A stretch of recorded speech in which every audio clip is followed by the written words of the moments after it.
상승이냐 하락이냐 도대체 누구 말이 맞나요? 라는 어떤 사연이 있어가지고 이걸 한번 이야기해 보려고 합니다.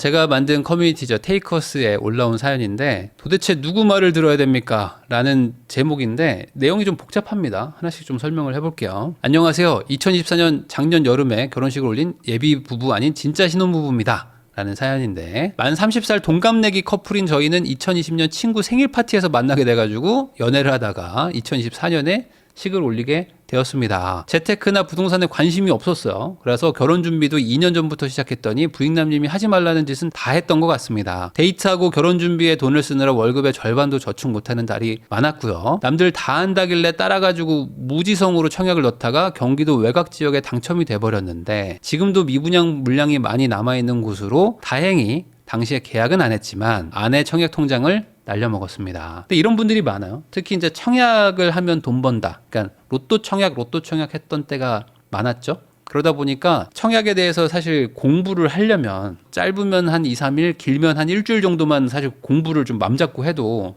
청약이 이런 거구나 알게 되는데 대다수의 사람들은 사실 그런 거를 공부를 안 하죠. 그리고 그냥 연습 삼아 청약 넣었어요. 이렇게 말하는 분이 진짜 많거든요. 근데 청약은 절대 연습 삼아 넣으시면 안 돼요. 청약 당첨되는 순간 통장 다 날아간단 말이죠. 당첨되고 어떻게 하죠? 라는 분들이 그때 진짜 많았어요. 저 당첨됐는데 이거 계약금 쏴도 될까요? 하는 분들이 정말 많았고 그때마다 다들 어떻게 상담을 했었죠? 이런 건 청약 넣기 전에 고민을 하셨었어야 되는 겁니다. 라고 말을 하죠. 안 살 거면. 그리고 내가 당첨됐다는 것 자체가 이미 가점도 의미가 없는 뭔가 좀 외곽지에 나쁜 거니까 받지 마라. 보통 내가 당첨되면 받지 마라. 라고 상담을 했었던 게 기억이 납니다. 또 나름 철저하게 계획해가지고 결혼식을 진행한다고 엑셀로 얼마 썼는지 정리했는데 신혼여행에다가 1,000만 원. 요즘에 물가가 많이 오르긴 했지만 신혼여행에다가 1,000만 원 쓰는 거는 여전히 많은 거죠. 신혼여행에만 이제 1,000만 원 쓰셨고요. 식장에다가 한 2,000만 원 쓰셨고 스드메랑 이제 청첩장 모임이죠. 청모가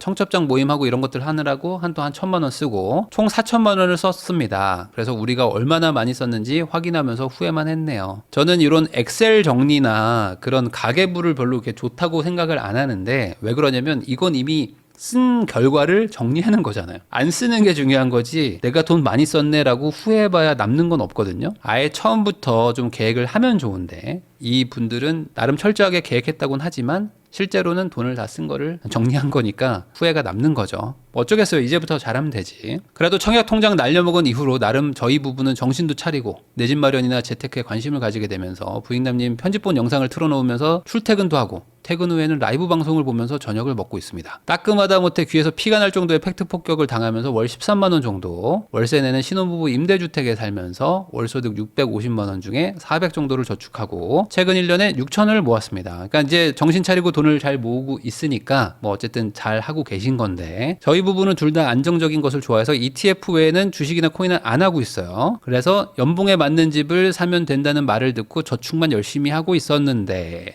그러나 갑자기 이제 부모님이 또 이제 지원을 해주시기로 했나 봐요. 자, 저희가 이제 2억을 모았는데 처가에서 한 1억 5천을 또 지원을 해주셔서 요걸 합치면 이제 갑자기 4억 가까운 돈이 생긴 거예요. 여기에다가 우리가 신용대출 받고 뭐 전세 끼고 하면은 대충 한 8, 9억짜리 집을 살 수도 있을 것 같은 느낌을 받으면서 그때부터 이제 서울에 내 집 마련이라는 목표가 갑자기 생겼다라고 마음을 먹다 보니까 머리가 아프기 시작했다는 거예요. 처음에는 이 책 저 책 읽으면서 뭐 재개발 경매 공부하다가 요즘에는 유튜브를 통해서 공부하고 있다. 이쪽에서는 대폭락이 온다고 하고 저쪽에서는 대세 상승 초입이다라고 하는데 재개발을 사야지 돈을 번다는 사람도 있고 신축을 사야지 돈을 번다는 사람도 있고 듣다 보면 다 맞는 말인 것 같은데 합쳐보면 상충되니까 뭐가 뭔지 모르겠다. 해서 케이블 채널에 오랫동안 출연하신 부동산 전문가분께 유료 오프라인 상담을 받았습니다. 그날 이후로 저희 부부는 더 갈팡질팡하고 있습니다. 저희가 모은 3억 6천으로는 투자성 있는 아파트를 살 수 없다라는 얘기도 해주셨고 우리가 원하는 서울에 위치한 아파트를 사게 되면은 평생 이자만 갚고 가격도 오르지 않아서 부부싸움을 하게 될 것이다. 나는 신이다. 진짜 프로는 선택지를 여러 개를 주지 않는다. 내가 준 하나만 믿고 따르면 된다라는 말도 해주셨고요. 개발도상국식 사고를 가진 부모의 말을 들으면 돈을 벌 수 없다. 부부 둘이 판단해야 된다. 강동구에 새로 생기는 여갑 빌라를 사서 몸테크를 하면서 버티면 반드시 자식에게 집 한 채를 사줄 수 있을 것이다.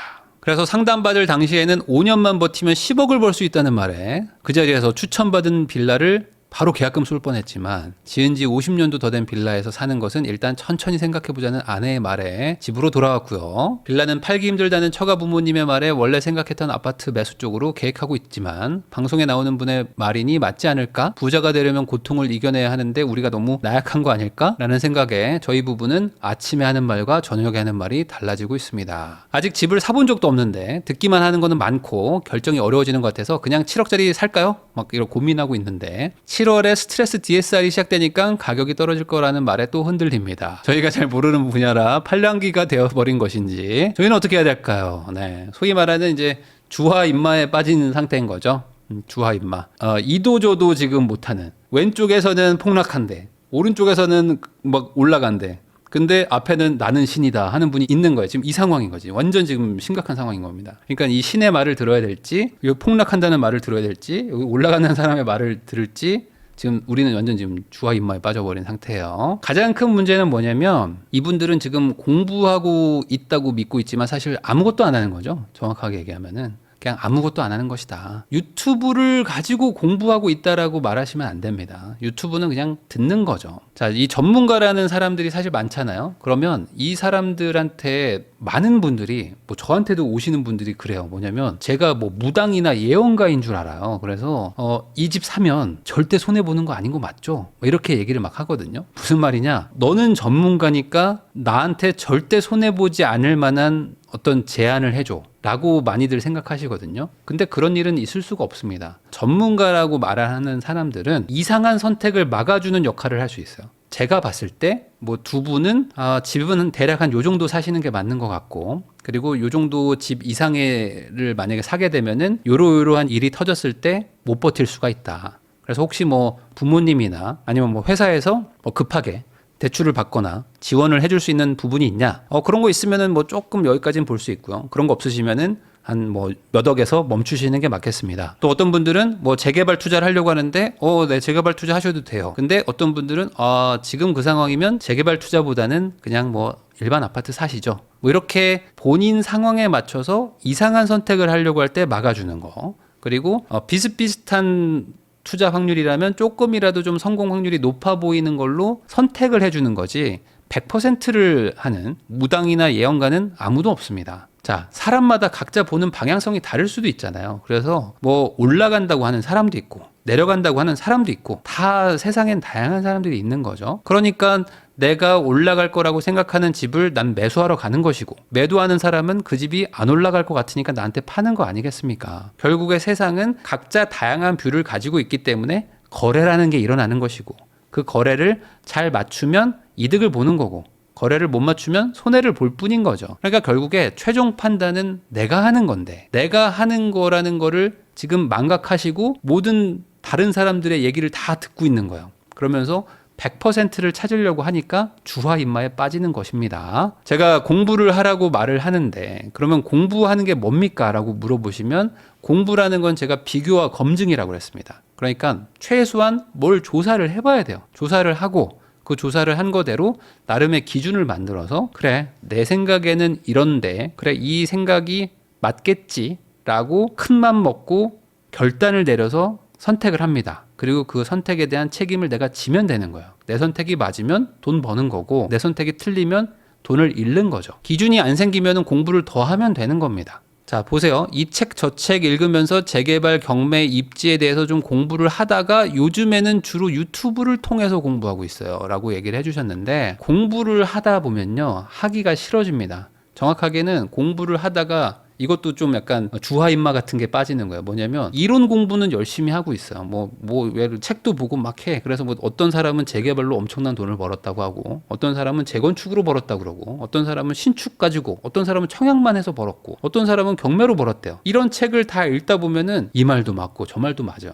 그러면 어떻게 해야 되냐? 비교와 검증을 해야 되는데 이 비교와 검증을 하기가 쉽지 않거든요. 특히 부동산이라는 거는 비교와 검증을 하려면 인터넷으로만 찾아서는 안 되고 뭐 현장을 가봐야 될 경우도 있고, 뭐 경매 같은 건 막 입찰도 해봐야 되고, 뭐 현장 가서 뭐 조사도 하고 뭐 인터뷰도 하고 막 되게 복잡하거든요. 그러니까 힘들어. 그리고 정확하게는 귀찮죠. 귀찮고 힘들어. 그러니까 누가 대신 결정해주면 좋겠다라는 생각을 하게 됩니다. 그럼 요즘에 이제 접근성이 너무 좋아져가지고 유튜브를 보자. 유튜브 보면은 뭐 결정해서 막 결단을 내려서 이미 딱 찍어주는 사람들 많잖아요. 2단지 사세요 그냥 찍어주는 컨텐츠도 진짜 많거든요. 그러면 이런 것들을 보다 보면은 이제 내가 뭔가 뇌를 쓴다기보다는 그냥 이거 그냥 듣고 가야겠다. 근데 옆에서는 사지 말래. 여기선 또 사래. 하니까 이제 내 기준은 없어지고 아무것도 이제 못하게 되는 겁니다. 제일 큰 문제가 뭐냐면은 빨리 사고 싶은 거예요. 그러니까 내가 빨리는 사고 싶은데 공부하는 게 힘들거나 귀찮아졌어요. 근데 선택은 하고 싶은데 손해보고 싶진 않아. 그러니까 100%를 찾습니다. 그래서 100%를 해준다는 전문가를 찾아가. 그러니까 전문가가 아니라 이제 무당과 예언가를 찾아가는 거예요. 그러면은 그 사람이 말하는 게 왠지 맞는 것 같거든. 그래서 그걸 선택하는데 그걸 뒷감당하는 것도 또 본인이 하는 거니까 내 기준 없이 또 사면은 이게 나한테 맞는지 아닌지도 모르고 그냥 선택을 하는 겁니다. 케이블 채널의 부동산 전문가한테 오프라인 상담 받고 3억 6천으로는 투자성 있는 거를 살 수 없다. 나는 신이다. 내가 준 하나만 믿고 따르면 된다. 강동구에 새로 생긴 여가 빌라를 사라. 이런 얘기를 들으셨다는데 3억 6천 가지고 서울에 사는 거는 쉽지 않은 거는 맞는 말이에요. 맞는 말입니다. 이걸로 투자성이 좋은 물건을 살 수 있냐? 뭐 저는 여기에는 뭐 많이 동의는 잘 안 됩니다. 왜냐면은 뭐 경기도만 가도 3억 6천으로 훨씬 더 조건 좋은 것들도 있거든요. 그러니까 서울이니까 무조건 좋아요는 아니라고 생각해요. 서울에도 살 수 있지만 이 돈으로 다른 데도 있다면 비교와 검증을 해야 되는 거죠. 물론 그렇다고 이걸로 빌라를 사야 될 이유도 없는 돈이에요. 뭐 저 말이 맞다고 생각하시는 분들도 있겠지만 뭐 저는 여기에 동의는 잘 안 됩니다. 자, 그러면 이럴 때는 어떻게 해야 되냐? 지금은 매수를 안 하는 게 맞는 거죠. 그러니까 이런 상황이신 분들은 매수를 안 해야 되는 거예요. 그러니까 내 몸에 있는 지금 내공이 막 지금 역류를 하고 막 기가 뒤틀렸으면 요거를 이제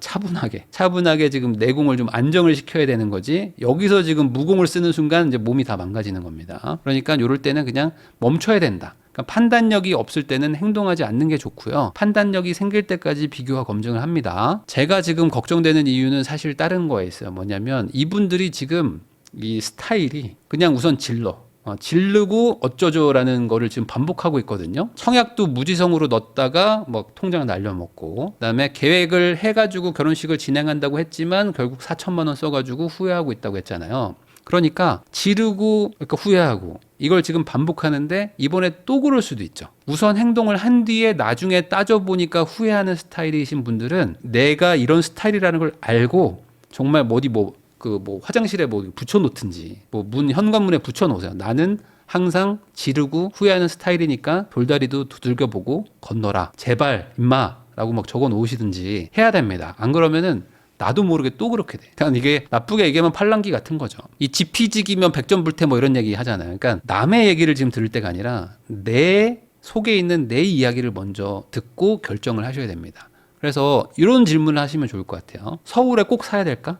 그러니까 서울에 왜 꼭 사야 되는지 비교와 검증을 한번 해보시면 됩니다. 서울만 가격이 오를까라는 거를 비교와 검증을 하시면 돼요. 과거 데이터를 보시면 될 거 아닙니까? 그리고 재개발이 안 되면 어쩌지? 라는 거에 대해서 비교와 검증을 하셔야 됩니다. 재개발 그 5년 가지고 있으면 10억 벌 수도 있어요. 진짜 그렇게 될까? 비교와 검증을 해봐야 되겠죠. 하다못해 뭐 다른 데서도 뭐 찾아보시고 뭐 이런 거에 대한 관심이 있는 사람한테도 물어보시고 하면서 진짜 이게 되는 건가요? 라는 거를 알아보시면 된다. 거기다가 이 돈으로 가능한 아파트는 없을까? 또 비교와 검증을 해보시면 되는 거죠. 최소 이 네 가지 질문에 대해서는 고민을 해본 다음에 집을 사든지 계약금을 쏘는 게 맞다고 저는 생각을 합니다.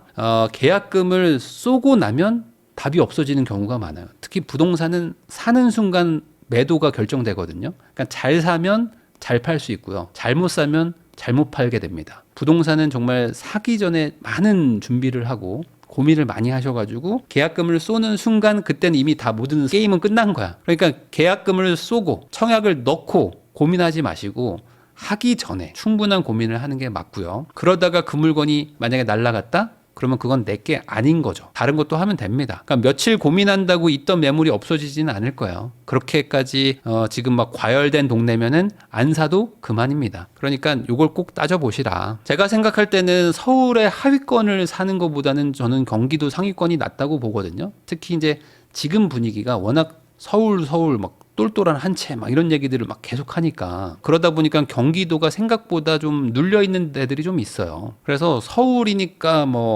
똑같은 4억으로 살 수 있는 그 집 당장 보기에는 뭐 서울 안쪽에 있어서 출퇴근도 짧은 것 같고 우린 아직 애도 없고 하니까 여기서 출퇴근하면 편하겠다 오빠 하면서 막 서로 막 이게 막 상상의 나래가 막 펼쳐지거든요. 그거보다도 사실 더 중요한 거는 신혼부부가 살기 좋은 집보다는 아이가 있는 이제 3인 가족, 4인 가족이 살기 좋은 동네가 어찌 보면 더 좋을 수가 있어요. 그래서 가장 직장이 많다고 하는 강남 기준으로 접근성을 따져보면은 서울의 하위권 지역보다는 경기도 상위권이 이 접근성이 더 좋은 곳들도 많습니다. 뭐 내가 뭐 광화문, 여의도, 뭐 강남 다 접근성이 좋으면 좋겠지만 그런 데는 비싸단 말이죠. 그러면은 이 세 개의 이 권역 중에 강남의 접근성만 좀 놓고만 봐도 그러면은 경기도도 서울에 밀리지 않는 지역들이 많다. 그러면 그런 곳들이 절대 전 나쁘다고 생각 안 합니다. 그리고 이런 데들이 생각보다 지금 약간 좀 저평가 아닌 저평가를 받고 있어요. 그러니까 관심도가 좀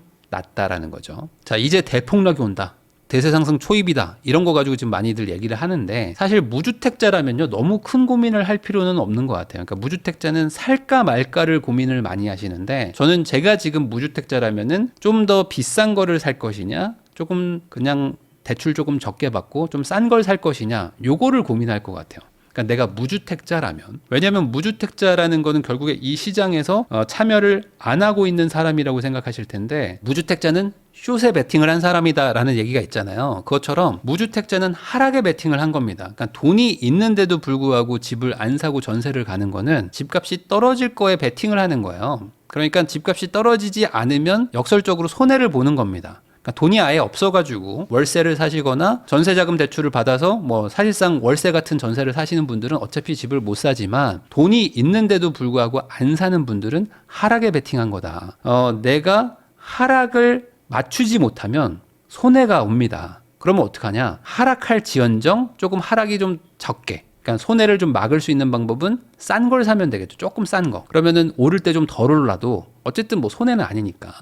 많이 오를 것 같아. 그러면 약간 무리해서 사면은 뭐 오를 때는 많이 벌겠지만 만약에 안 오르면 손해가 커지는 거죠. 싼 거 살까? 조금 더 비싼 거 살까를 가지고 고민하시는 게 무주택자들이 할 고민인 것 같아요. 제가 봤을 때는. 아예 안 사겠다라고 하는 순간 이제 하락에 베팅하는데 그걸 못 맞추는 순간 다시 그 집을 못 사요. 그 정도 수준의 집을 못 삽니다. 근데 대부분은 이 하락에 베팅을 하면서도 이게 쉽사리 집을 못 사는 이유가 기다리면 더 싸게 살 수도 있다. 이런 생각이 항상 들거든요. 근데 반대로 생각하면 기다렸다가 더 비싸게 살 수도 있잖아요. 그러니까 요즘에 연예인들이 집을 팔아요. 근데 그 집을 연예인이 사는 경우들이 있거든요. 그런 거 기사 찾아보시면 알 겁니다. 어떤 사람이 집을 20억에 샀는데 뭐 40억에 팔아요. 근데 40억에 산 사람도 연예인이야. 이런 경우도 있거든요. 그러면은 20억에 산 집을 누군가는 40억에 팔고 어떤 사람은 20억짜리 집을 시간이 지나서 40억에 사는 것처럼 기다리면 싸게 살 수 있다라는 거는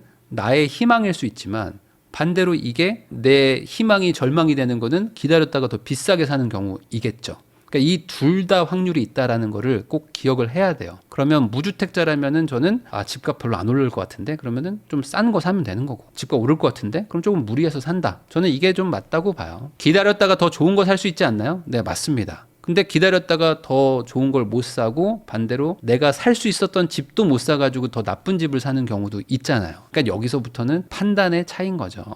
서울이 막 폭등했다 그러고 뭐 지금 고점이다라고 얘기를 하는데 이런 지역이 있습니다. 저도 이런 지역이 있다고 봐요. 그리고 생각보다 점점 많아지고 있다고 보지만 사실 지금 가지고 계신 돈 그 정도로 이런 집들을 살 수가 없어요. 대부분 3억 6천 정도로 서울이나 경기권에 집을 살려고 하시는 그 집들은 한번 상승했다가 대세 상승장 때 상승했다가 하락해가지고 좀 횡보하고 있을 겁니다. 횡보하거나 살짝 올라갔는데 전고점 대비 아직 뭐 85%에서 뭐 90% 왔다 갔다 하고 있을 거예요. 그런 동네들이 대부분입니다. 그러니까 그런 동네가 지금도 비싸다 더 빠져야 된다라고 얘기하면 할 말 없지만 그래도 고점 대비는 많이 내려와 있으니까 이 정도에서 사는 거는 저는 뭐 그래도 아주 리스크가 높진 않다고 봐요. 자, 거기다가 이제 재개발은 뭐 대박이 날 수도 있지만 반대로 얘기하면은 개발이 안 되면 그냥 쓸모없는 집을 사놓은 거예요. 그러니까 이거는 실거주성이 극도로 나쁜 집을 미래를 보고 베팅하는 차원이기 때문에 지금 초보자가 하기에는 쉽지 않다. 그래서 재개발을 해가지고 잘 되면 정말 대박이 날 수 있습니다. 저도 이건 동의하지만 재개발이 잘 안 될 수도 있잖아요. 안 되면 그냥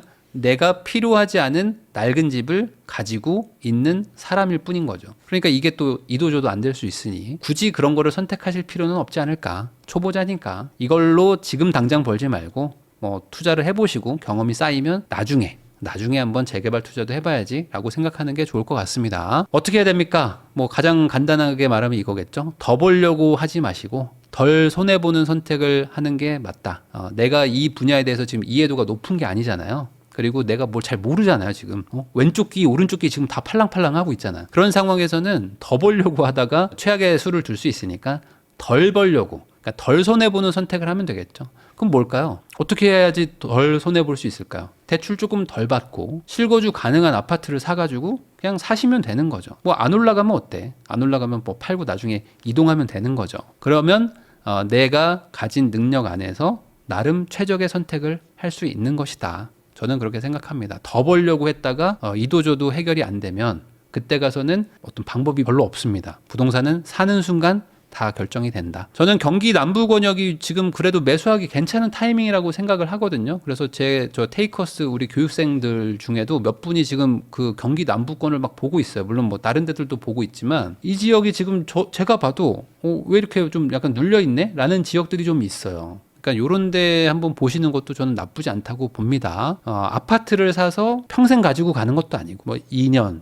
뭐 길면 4년 정도 보유하고 또 팔면 되니까 너무 막 이거 하나에 막 인생이 막 바뀌는 건 아니고 이것 때문에 반대로 막 대박 내서 한 방에 뭐 인생 뭐 정말 재테크 다 졸업합니다 라고 생각할 것도 아니라고 저는 생각을 해요. 그러니까 지금은 그냥 적절하게 사는 게 좋을 것 같습니다. 마지막으로 요 말 하고 마무리하면요. 욕심을 높이려고 하지 마시고 속도를 높이는 게 맞다. 그냥 공부하는 게 힘들면 공부를 안 하고 살려고 하는 건 욕심이니까 공부를 더 많이 열심히 하면 되겠죠. 물건을 보는 눈이 없으면 물건을 더 많이 보러 다니면 되겠죠. 내가 잘 모르면 더 많이 물어보고 다니면 되겠죠. 그렇게 해서 속도를 높여야지 욕심을 높이면은 리스크만 높아집니다.